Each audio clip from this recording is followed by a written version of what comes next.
빨간선 라인 아래로 밀리면 그때부터는 매수해도 된다 보시면 되시고, 이때 제가 작년 10월, 11월 그리고 지난 4월 달에도 제가 화살표로 했을 때 나와서 여러분들에게 추천드렸고요.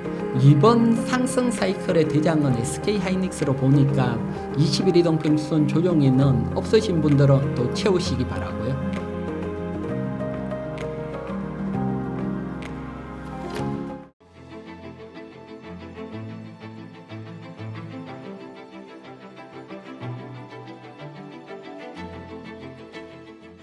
네, 일단 업황적으로 보면 지금 워낙 업황이 좋으니까 또 삼성전자나 SK하이닉스도 1분기 예상보다 호실적이 나왔고요. 그래서 짧게 업황이 얼마나 좋은지는 우리 수출 나라니까 1분기 수출의 현황을 잠깐 보게 되면 사실 전분기에 비해서 반도체가 50% 이상 수출이 늘어났고요.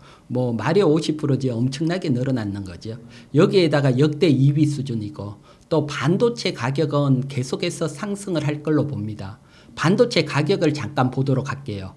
보면 지금 4월 PC용 D램 범용 반도체 DDR4 범용 반도체를 보게 되면 요번 4월 달에 고정거래 가격이 2.1달러로 16개월 만에 2달러를 넘었었고요. 또 3월 달에 비해서는 16.7% 상승을 했고요. 특히 작년 10월부터 반등을 시작을 계속해서 이어오고 있습니다. 그러면 반도체라는 것은 사이클을 가지고 있는 산업이거든요. 이런 반도체 가격은 아주 리뉴얼한 사이클을 타고 있습니다. 그래서 과거부터 어떤 사이클이 있는지 한번 보도록 할게요.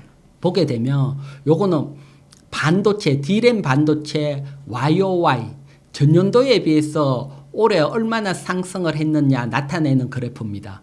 그래프를 보면 반도체 가격이 한번 하락을 하면 2년 하락, 상승을 하면 2년 상승, 2년 하락, 2년 상승, 2년 하락, 2년 상승, 2년 하락, 2년 상승, 아주 리뉴얼하게 움직이거든요. 그런 측면에서 보면 요번에 작년 10월부터 상승으로 턴했기 때문에 2년 상승을 한다고 보면 아직도 1년 6개월 상승할 측면이 충분히 남아있고요. 또 반도체라는 것은 항상 사이클 때마다 큰 기업들이 매출이 더 증가를 했거든요. 이번에도 마찬가지입니다. 생각을 해보면 전기차도 있고 로봇도 있고 또 HBM도 있고 반도체 수요는 계속해서 증가가 됩니다. 그러면 반도체 가격도 상승을 하고 수요도 증가가 됐다. 반도체 사이클이 정점에 왔을 때 우리 삼성전자나 SK하이닉스 매출이나 영업이익은 훨씬 클 거거든요. 그렇게 본다면 반도체 주가는 계속해서 상승을 할 걸로 보고요. 여기에 또 중요한 포인트가 하나가 있는데 2020년 코로나가 왔을 때 서버 증수를 많이 했고 또 재택근무가 나오면서 PC나 타블릿 보급이 많이 됐는데 이게 보통 4년 지나면 교체 주기를 맞이합니다. 따라서 올해 연말부터는 이런 물량 교체 주기까지 겹친다. 그러면 연말 내년 됐을 때는 반도체 업황이 훨씬 좋다는 거죠. 따라서 반도체는 지금보다 내년이 훨씬 좋을 수 있기 때문에 관심을 가져야 되고요. 그러면 이런 반도체 사이클하고 SK하이닉스 주가하고 한번 비교를 해보면 더 명확하게 보이거든요. 비교를 해보면 위에는 SK하이닉스 월봉 차트고 아래는 D램 가격 YOY D램 가격이라고 보시면 되는데 보면 2013년 14년 고점을 형성했을 때 그때보다도 SK하이닉스는 한 7, 8개월 더 상승을 했고요. 그리고 2017년 고점 형성했을 때도 더 크게 상승을 했고요. 그리고 2010년대 고점을 형성했을 때보다도 SK하이닉스는 더 크게 상승을 했고요. 2020년은 코로나 영향을 받았기 때문에 약간 예외라고 보고요. 일반적으로 보면 반도체 가격이 정점보다는 평균 길게는 1년 이상 더 상승을 해왔거든요. 그러면 반도체는 업황으로 앞에 설명을 드렸지만 1년 6개월 이상 더 상승한다 사이클로 반도체 가격이. 여기에다가 평균 한 1년 이상 더 상승한 측면까지 더하면 아직 2, 3년은 상승이 남아있다. 이렇게 볼 수 있기 때문에 지금 대형 반도체가 높다고 하지만 당장보다는 2년, 3년 내다 본다면 지금도 매수 시점, 반도체 업황이 이제 시작을 하는 시점이다. 이렇게 보시면 되시고요. 여기에다 외국인 수급 정말 많이 들어오고 있거든요. 외국인 수급 설명드리기 전에 엔비디아 한번 보고 갈게요. 외국인 시각이 중요하다 했으니까 외국인 시각에서 엔비디아 차트입니다. 엔비디아 차트를 보게 되면 정말 올해 어마무시하게 상승을 했습니다. 그러면 다들 걱정이 되죠. 엔비디아가 이렇게 상승을 했는데 엔비디아가 더 이상 상승을 못하고 하락을 하면 어떡할까? 이 부분에 대해서도 걱정이 되는데 제가 보는 시각은 조금 다릅니다. 요번에 AI 반도체 붐은 2000년도 IT 붐하고 거의 비슷할 정도로 폭발적입니다. 그러면 2000년도 IT 버블이 나왔을 때 IT 붐이 불었을 때 대장주가 시스코랐는데 시스코 차트하고 엔비디아 차트를 겹쳐봤거든요. 겹쳐서 한번 보게 되면 엷은 파란색이 시스코고요. 짙은 파란색이 엔비디아입니다. 보면 아직도 IT 버블이 생기고 갔을 때 비해서는 엔비디아 상승이 약하다는 겁니다. 시스코가 움직인 만큼만 움직이더라도 아직 크게 갈 공간이 남아있고요. 또 더 중요한 것은 이때보다 엔비디아가 실적까지 받치고 있다는 겁니다. 실적까지 거품으로만 움직이는 게 아니고 요번에도 실적 발표가 나와서 보시듯이 실적까지 탄탄하게 받친다. 그러면 시스코 때처럼 움직이지 말라는 법은 없으니까요. 그런 측면에서 본다면 앞에 반도체 사이클하고 한 2년간 또 엔비디아도 더 움직이고 거기에 따라 좀 상대적으로 약했던 삼성전자나 SK하이닉스가 어느 순간 폭발적으로 움직일 수 있다. 이렇게 보이고요. 또 엔비디아가 외국에서 미국에서 가장 잘 나가면 외국인들이 정말 좋게 보니까 반도체는 당연히 매수를 했겠죠. 우리나라 올해 1분기입니다. 1분기 때 외국인들이 15년 만에 사상 최대 매수를 했습니다. 분기 매수 사상. 이때 보게 되면 15조 중에 8조 이상이 반도체를 매수했습니다. 즉 외국인 반도체 사랑이 넘쳐난다는 겁니다. 그렇기 때문에 반도체에 관심을 가져야 되고 참고적으로 2위가 현대차 자동차랐습니다. 그래서 외국인 시작은 반도체 자동차, 그 다음에 밸류 프로젝트 관련 요런 쪽에 집중이 됐다. 참고적으로 설명을 드리고요. 외국인들이 이렇게 1분기에 강하게 매수가 들어올 때 또 평균 단가가 있으니까 요런 평균 단가까지 가지고 차트를 보면 전략을 세울 때 조금 더 유리할 건데 먼저 SK하이닉스 차트를 보면서 설명을 드릴게요. SK하이닉스 먼저 여러분들이 궁금해 하시잖아요. SK하이닉스가 좋을지 삼성전자가 좋을지 다들 궁금해 하시는데 먼저 결론적으로 본다면 저는 SK하이닉스입니다. SK하이닉스로 보는 것은 일단 HBM 시장에서 보게 되면 작년도에 SK하이닉스가 53% 장악을 했고 삼성전자가 38%, 마이크론이 9%. 즉 SK하이닉스가 53%로 HBM 시장의 가장 큰 포지션을 차지하고 있고 또 지금 보면 AI 서버 반도체의 대장주인 엔비디아 그리고 TSMC, SK하이닉스 합쳐서 AI 삼각 동맹으로 불리잖아요. 그만큼 과거 같았으면 여기에 삼성전자가 들어갈 자리에 SK하이닉스가 들어가 있다고 또 보여지고 또 중요한 것은 반도체 역사 20년 역사 이상을 보더라도 SK하이닉스가 삼성전자 기술력으로 따라잡은 건 HBM이 처음입니다. 이렇게 기술력으로 따라잡았고 또 그때 HBM이 반도체의 중심이 있다. 그러면 단순히 끝나지는 않고 계속해서 미국에서는 엔비디아가 주도로 움직이면 한국에서는 SK하이닉스가 주도로 움직일 거다. 이렇게 보여지니까요. 그래서 탑픽은 SK하이닉스로 보고 삼성전자 같은 경우는 한 2위권 부대장 정도로 본다. 이렇게 설명을 드리고 그러면 SK하이닉스 일봉 차트를 한번 보도록 할게요. 보면 SK하이닉스 일봉 차트는 계속해서 차트 자체가 상승을 하고 있습니다. 덜컹덜컹 하더라도 상승을 하는데 차트에 제가 빨간 라인을 하나 쫙 꺼놨거든요. 16만 5,700원. 요게 1분기 때 외국인들이 평균 매수 단가입니다. 우리나라 사상 최대 매수 들어왔을 때 평균 매수 단가니까요. 그러면 이 매수 단가에 근처에 온다면 당연히 매수가 가능하고, 대신 지금은 차트가 살아있기 때문에 항상 20일 이동평균선, 차트에서 볼 때는 빨간선 라인입니다. 빨간선 라인 아래로 밀리면 그때부터는 매수해도 된다 보시면 되시고, 이때 제가 작년 10월, 11월 그리고 지난 4월 달에도 제가 화살표로 했을 때 나와서 여러분들에게 추천드렸고요. 따라서 이번 상승 사이클의 대장은 SK하이닉스로 보니까 20일 이동평균선 조정에는 없으신 분들은 또 채우시기 바라고요. 그러면 삼성전자 일봉 차트도 한번 보도록 할게요. 삼성전자 일봉 차트입니다. 삼성전자 일봉 차트를 딱 직감적으로 보더라도 SK하이닉스 차트보다는 흐름이 약하다, 이렇게 느끼실 겁니다. 그리고 현재 위치가 1분기 때 외국인 평균 매수 단가인 78,600원 부근이니까 매수 가능합니다. 대신 매수가 가능하지만 주식시장에 있어 보면 강하게 가는 종목 매수 못해서 다음 종목 매수했을 때는 앞에 종목보다는 수익률이 약하더라고요. 그런 측면에서 본다면 SK하이닉스를 먼저 하고 대안으로 삼성전자 매수를 한다 생각을 하고, 아니면 삼성전자 조금 매수하고 SK하이닉스는 비중을 조금 더 높이신다, 요렇게 뭐 최소한 같이 보유를 한다 생각을 하고, 삼성전자만 보유하는 것은 탄력적으로 약할 수 있으니까요.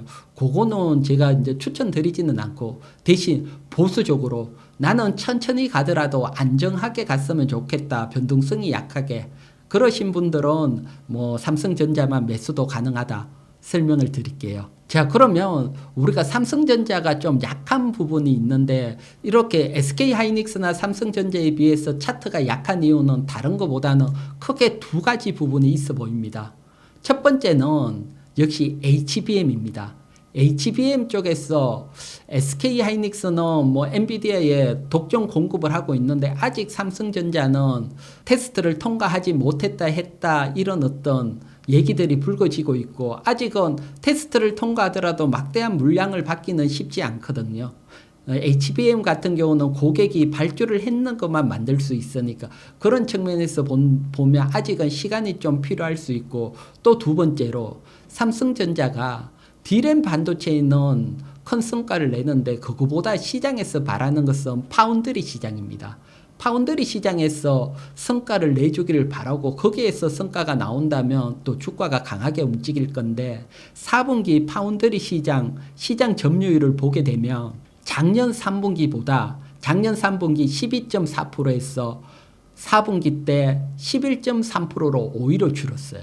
여기서 증가를 했어야지 탄력을 받을 건데 오히려 줄었고, 중국 중소형 파운드리 반도체 애들이 조금씩 약진을 하고 있다. 여기에 인텔도 참여를 하고 있고, 파운드리 시장에서도 조금 치인다고 그래야 될까요? 그런 측면들도 있기 때문에 삼성전자가 나가기 위해서는 일단 HBM, 파운드리 시장에서의 성과, 요 두 쪽이 나와야 되는데 아직은 성과가 약하다.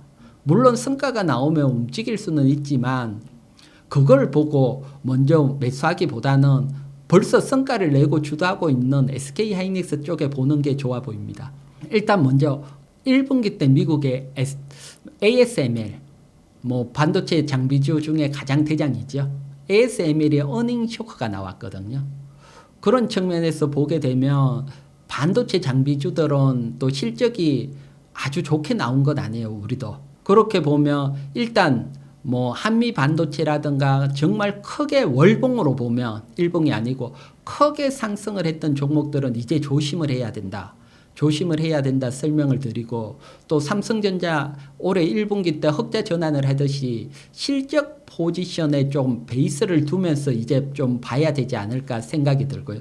그러면 반도체 장비주 중에서 1분기 실적이 작년 1분기에 비해서 영업이익이 한 50% 이상 크게 증가를 했고, 여기에 이제 1분기 영업이익 곱하기 4, 영업이익이 1년간 이어진다고 보고 시가총액으로 나눴을 때 뭐 한 5배 정도 10배가 정상이면 50% 이상 저평가되어 있는 거, 이런 종목을 본다면 한 두 종목 정도가 눈에 보이더라고요. 뭐 SFA, 그 다음에 SAMT, 요 두 종목 정도가 실적 베이스로 관심을 가질 수 있고요. 그래서 먼저 요 두 종목 차트를 먼저 한번 보도록 할게요.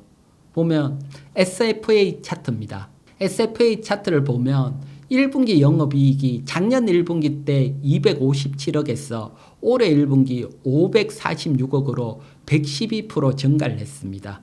실적 1분기 실적으로만 본다면 저평가라고 할 수가 있고요. 보면 차트를 보면 계속 하락을 하다가 실적이 좋게 나면서 위로 한번 탁 튀었거든요. 이날이 실적 발표 나왔던 날이라고 보면 되시고요. 그러면 아직은 하락을 하다가 처음 실적이 좋아진 거는 위로 매물벽이 많다는 겁니다. 이런 경우들은 현재 위치 정도에서 매수를 하고 위에 매물 소화하는 뭐 금액으로 따지면 한 32,000원 정도까지 반등을 바라보는 전략 좋아 보이고요. 또 매수 타이밍은 20일 이동 평균선 부근에서 매수한다 생각을 하시고요. 그래서 일단은 반등만 본다. 요렇게 생각을 하는 게 좀 더 유리할 걸로 보고요. 또 월봉 차트도 아직은 약하니까 반도체 장비주들은 분기마다 실적이 나니까 또 다음 분기 실적이 좋으면 계속 보유를 해도 되니까요. 그래서 실적 체크를 하시고 이제는 고평가보다는 실적 베이스로 움직일 개연성이 크기 때문입니다. 두 번째, SAMT 차트를 한번 보도록 할게요. SAMT 차트를 보게 되면 아주 강하게 상승을 하다가 실적이 보면 1분기 영업이익이 작년 1분기 128억에서 214억, 67% 증가를 했고 얘도 실적 대비 저평가고요. 강하게 상승을 하다가 실적 발표가 나고 오히려 조정을 받았습니다. 조정을 받고 있는데 밑에 거래량을 보면 조정을 받는 와중에 거래량이 그렇게 증가를 하는 건 아닙니다. 거래량이 오히려 감소를 하고 있거든요. 그러면 이런 경우들은 양봉이 하나 딱 나오는 날 뭐 관심을 가질 수 있고요. 양봉이라는 건 다른 게 아니고 아침 시작해서 종가가 높게 끝나는 날, 차트적으로 보면 빨간색으로 돼 있는 양봉이 나오는 날 관심을 가지면 뭐 쉽게 강하게 상승하다가 거래량 없이 조정을 받으면 반등까지 또 볼 수 있고, 또 제가 봤을 때는 반등을 앞서서 실적이라는 베이스가 있고 상승을 할 때 거래량을 타고 상승한 측면이 있기 때문에 이런 종목들은 또 중기적으로도 뭐 충분히 보유가 가능할 걸로 보이니까요. 뭐 양봉하는 때 충분히 관심을 가지시고, 그게 아니더라도 지금은 60일 이동평균선 지지 라인까지 왔으니까 분할 매수도 가능한 자리로 보이고요. 그래서 SAMT는 참고적으로 반도체 장비주는 아니고요. 반도체 유통업체입니다. 반도체 유통업체도 반도체 업황 가격 상승에 따라 수혜를 같이 받을 수 있으니까 그 점 또 참고를 해 보시고요. 자, 그러면 반도체 장비주나 유통업체 여기에 대해서는 설명을 드렸는데, 제가 반도체 장비주들은 지금 어느 정도 상승이 어깨 넘어갔다, 많이 상승을 했기 때문에 고점에 있는 종목 매수하기는 어렵습니다. 또 장비주들의 특징은 반도체가 사이클을 타는 산업입니다. 업황 사이클이 있듯이 장비주들도 사이클을 타게 되고요. 대신 보면 반도체 대기업들이 가장 어려울 때 미리 장비를 깝니다. 정말 좋고 있을 때 장비 깔기 시작을 하는 게 아니니까, 그런 측면에서 보면 반도체 장비주들이 먼저 상승을 하고, 정말 이제 반도체 업황이 좋고 지금처럼 업황이 돌아선다 이럴 때는 반도체 소재주들이 움직입니다. 따라서 지금부터는 반도체 소재주에 대해서도 관심을 가져야 되는데, 그중에 한 종목, 그중에 제가 ENF 테크놀로지라는 종목 한번 관심을 가져보시라고 설명을 드리고요. ENF 테크놀로지는 다른 것보다는 최근에 공시가 하나 나왔는데 공시를 보면서 설명을 드릴게요. 지금 보시는 게 ENF 테크놀로지 신규 시설 투자에 대한 공시입니다. 보면 반도체용 불산 제조 설비 정설에 대한 거거든요. 보면 500억 들어서 정설을 했는데 공시 내용은 다른 게 아니고 투자 기간이 2022년 12월 26일부터 투자를 했어 올해 6월 30일 투자가 끝난다는 겁니다. 즉 공장을 짓는데 막대한 돈이 들어갈 때는 주가가 움직이기가 쉽지 않은데 공장이 다 짓고 이제 돈을 벌기 시작을 한다면 주가에서는 훨씬 유리하겠죠. 보면 뭐 다음 달이면 끝난다, 공장이 완공된다 보시면 되시니까요. 뭐 수요일 관리 측면도 있겠지만 이때부터 주가는 반응을 한다고 보여지고 특히 반도체용 불산 소재주지요. 소재주니까 또 소재주 반도체 업황 사이클과도 맞아떨어지게 잘 설비 투자를 했다. 요점에서 관심을 가질 수가 있고요. 그리고 월봉 차트를 한번 보도록 할게요. ENF 테크놀로지 월봉입니다. 2020년도 뭐 뒤쪽부터 주가가 크게 상승을 한 건 아니고 어떻게 보면 2021년 고점 형성을 후에 지금 반도체 관련주들이 강하게 상승한 데 비해서는 뭐 약하다. 그런데 여기에 이제 공장 증설이라는 모멘텀이 대두가 된다면 뭐 강하게 움직임을 주지 않을까 예상이 되고요. 또 이런 종목은 오늘 사서 내일 수익 내는 게 아니고 업황 사이클에 따라 중기적으로 보는 전략, 그런 전략 관점에서 여러분들도 한번 보시기 바랍니다. 일단 비율적으로 본다면 일단 기본적으로 안정적으로 보시는 분들은 일단 대형주 쪽에서는 SK하이닉스 쪽에 먼저 매수 포지션을 잡아 보시고요. 그래서 SK하이닉스를 탑핑, 내가 반도체 뭐 전체 포트 중에 한 30%를 채운다. 반도체를 그렇게 생각을 하시는 분, 그러시면 반도체 중에서는 한 70% 이상은 일단 SK하이닉스. 그래서 제가 탑픽으로 뭐 SK하이닉스는 2, 3년 계속 보고 있으니까 SK하이닉스를 채우시고, 그 중에 만약에 SK하이닉스가 높아서 부담이 가신다 그러신 분들은 뭐 조정을 기다렸다 삼성전자 반 SK하이닉스 반 합쳐서 뭐 전체 포지션 한 70%를 만들어도 되고요. 요렇게 보고 나머지 중소형주들은 뭐 한 종목 30% 정도, 또 아니신 분들은 중소형주 또 관심 없이 뭐 나는 보수적으로 길게 보신다는 분들은 어쨌든 장비주라든가 중소형주들은 벌써 움직인 측면이 있고 먼저 움직였고요. 대형주들은 이제 움직이기 시작을 한다. 이런 차이가 있거든요. 그런 측면에서 본다면 지금은 장비주 포지션보다는 대형주 포지션이 유리하니까 대형주 쪽에 집중을 하시라 설명을 드릴게요.